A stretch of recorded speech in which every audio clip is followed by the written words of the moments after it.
Taxi में विकास के साथ कर्ण पिशाचनी भी बैठी हुई थी। उसने विकास के कान में कुछ बुदबुदाया तो विकास ने बंगले के सामने गाड़ी रोकी और उस बंगले के गेट से एक परिवार गाड़ी में सामान रखकर कहीं जा रहा था। तभी विकास ने जोर से चिल्लाते हुए कहा, मत जाओ, अगर जाओगे तो तुम्हारी मृत्यु निश्चित है। जाना ये तो कल जाना। ये सुनकर गाड़ी में सामान रखने वाला आदमी गार्ड को बोलता है, अरे कौन है ये पागल, हाँ हटाओ इसे यहाँ से। तभी उस आदमी की औरत कहती है, आज सुबह से ही मेरे मन में कुछ डर जैसा लग रहा है और उसमें ये आदमी अचानक से यहाँ आकर ऐसी बातें कर रहा है। प्लीज आज का प्लान कैंसिल करते हैं। इतना कहकर वो घर में चले जाते हैं। रात हो चुकी थी। विकास घर आया। उसने नेहा से कहा, खाना परोसो। नेहा और विकास खाना खा रहे थे। तभी कर्ण पिशाचनी ने विकास के कान में कुछ कहा और विकास खाने की थाली वैसे ही छोड़कर घर के बाहर निकल गया और थोड़ी देर से फिर से घर आया तो उसके हाथ में दारू की बोतल और कुछ खाने का सामान था।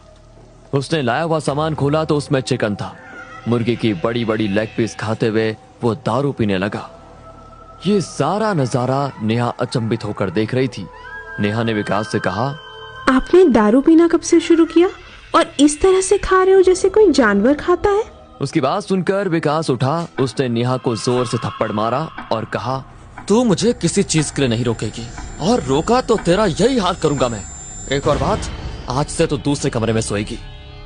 दीवार के पास पड़ी नेहा ये सब कुछ देखकर रोने लग जाती है। सुबह हो गई थी।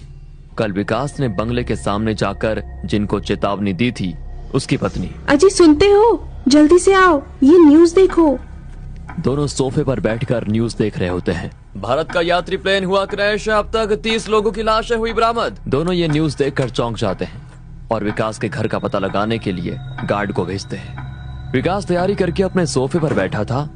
तभी वो दाम्पत्य विकास के घर पर आते हैं। आखिर आप मुझे मिल ही गए।